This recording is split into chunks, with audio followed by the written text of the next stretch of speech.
Kennedy, do solemnly swear I, John Fitzgerald Kennedy, do solemnly swear that you will faithfully execute the office of President of the United States that I will faithfully execute the office of President of the United States and will, to the best of your ability, and will, to the best of my ability, preserve, protect, and defend the Constitution of the United States. preserve, protect, and defend the Constitution of the United States. So help you God. So help me God.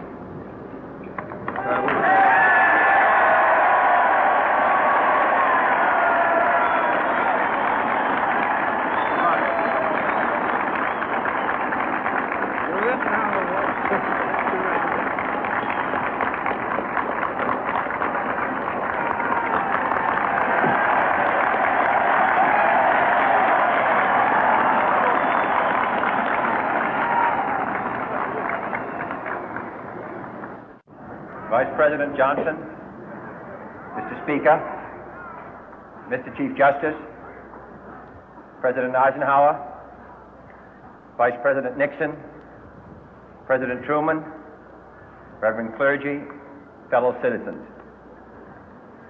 We observe today not a victory of party, but a celebration of freedom, symbolizing an end as well as a beginning, signifying renewal as well as change. For I have sworn before you and Almighty God the same solemn oath our forebears prescribed nearly a century and 3/4 ago. The world is very different now, for man holds in his mortal hands the power to abolish all forms of human poverty and all forms of human life. And yet the same revolutionary beliefs for which our forebears fought are still at issue around the globe. The belief that the rights of man come not from the generosity of the state, but from the hand of God. We dare not forget today that we are the heirs of that first revolution.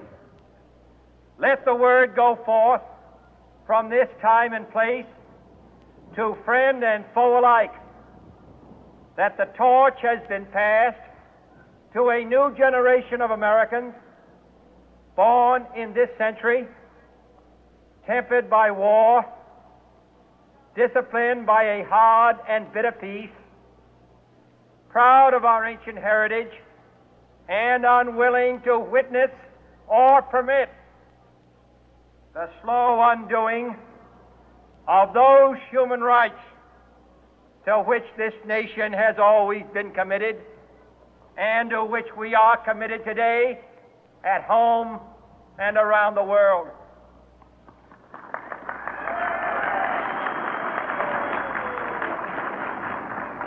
Let every nation know, whether it wishes us well or ill, that we shall pay any price, bear any burden, meet any hardship, support any friend, oppose any foe to assure the survival and the success of liberty.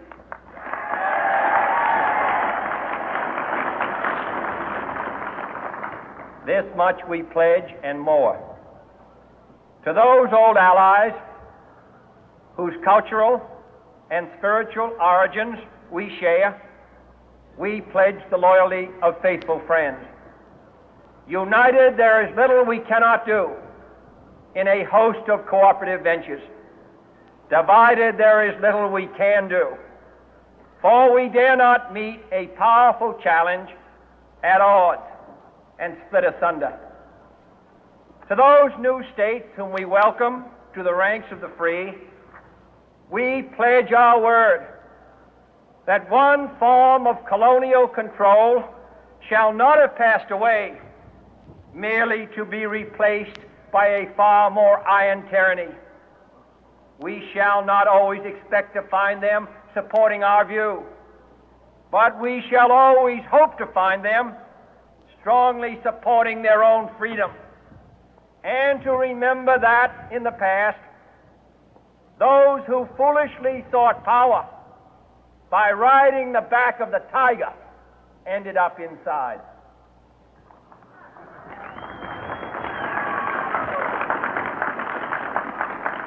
To those people in the huts and villages of half the globe struggling to break the bonds of mass misery, we pledge our best efforts to help them help themselves for whatever period is required, not because the communists may be doing it, not because we seek their votes, but because it is right. If a free society cannot help the many who are poor, it cannot save the few who are rich.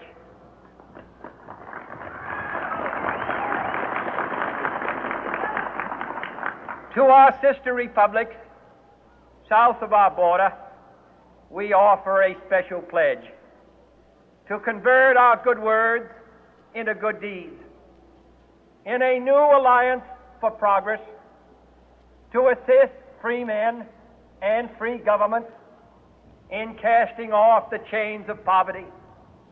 But this peaceful revolution of hope cannot become the prey of hostile powers. Let all our neighbors know that we shall join with them to oppose aggression or subversion anywhere in the Americas. And let every other power know that this hemisphere intends to remain the master of its own house.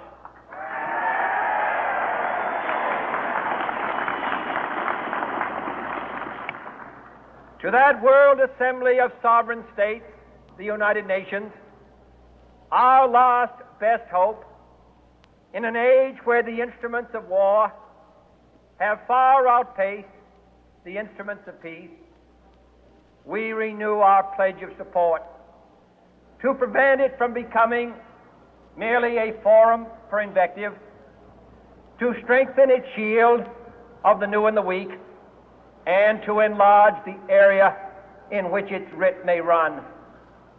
Finally, to those nations who would make themselves our adversary, we offer not a pledge, but a request that both sides begin anew the quest for peace.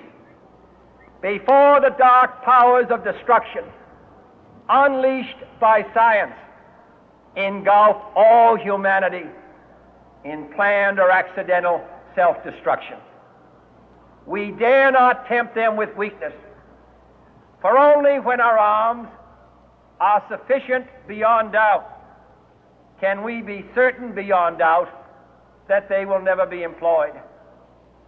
But neither can two great and powerful groups of nations take comfort from our present course, both sides overburdened by the cost of modern weapons, both rightly alarmed by the steady spread of the deadly atom, yet both racing to alter that uncertain balance of terror that stays the hand of mankind's final war. So let us begin anew, remembering on both sides that civility is not a sign of weakness, and sincerity is always subject to proof. Let us never negotiate out of fear, but let us never fear to negotiate.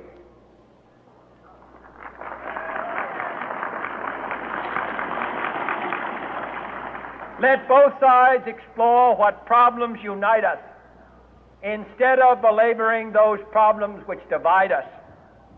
Let both sides, for the first time, formulate serious and precise proposals for the inspection and control of arms, and bring the absolute power to destroy other nations under the absolute control of all nations.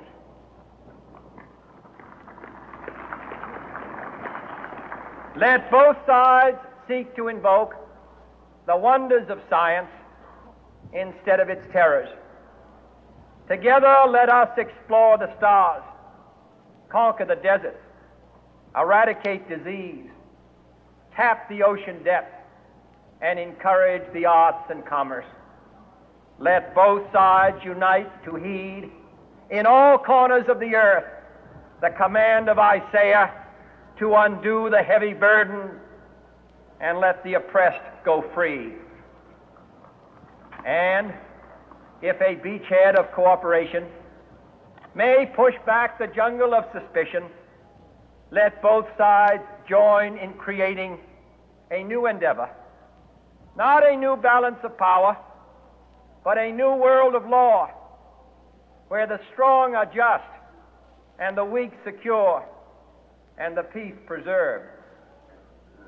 All this will not be finished in the first 100 days, nor will it be finished in the first 1,000 days, nor in the life of this administration, nor even perhaps in our lifetime on this planet.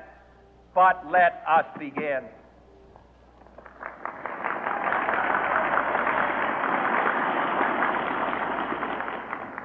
In your hands, my fellow citizens, more than mine, will rest the final success or failure of our course. Since this country was founded, each generation of Americans has been summoned to give testimony to its national loyalty. The graves of young Americans who answered the call to service surround the globe.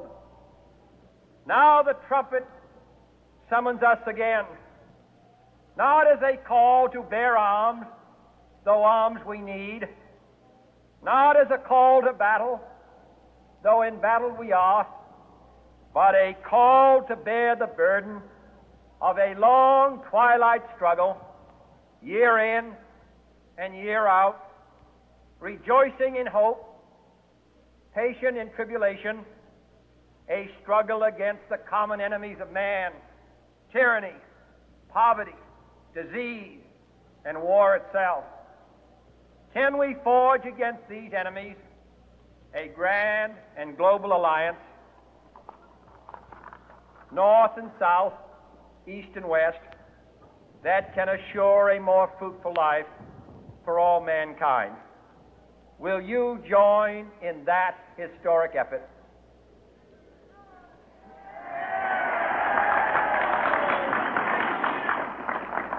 In the long history of the world, only a few generations have been granted the role of defending freedom in its hour of maximum danger. I do not shrink from this responsibility. I welcome it.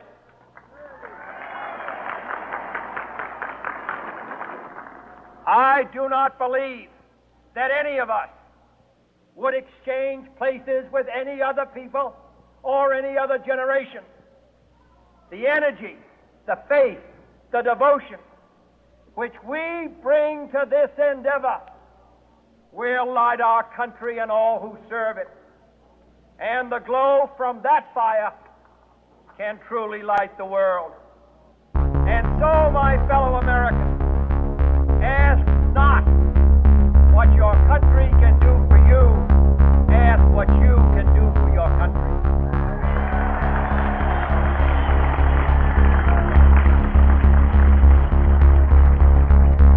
My fellow citizens of the world, ask not what America will do for you, but what together we can do for the freedom of man.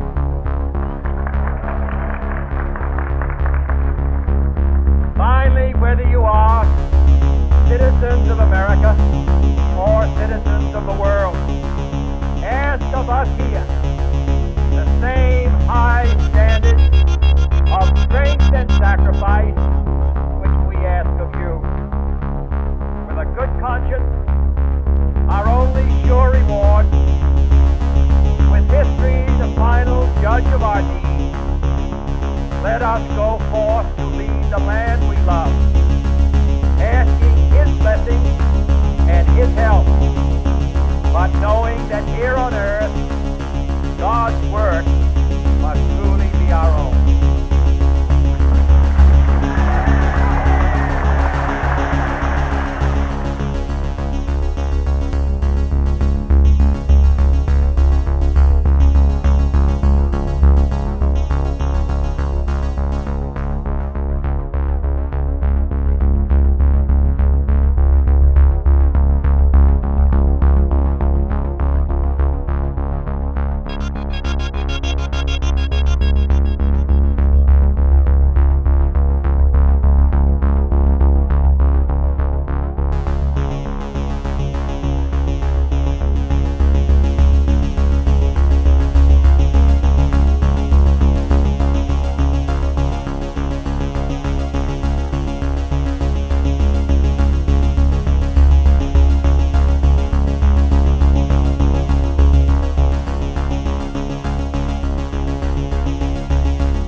Thank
you.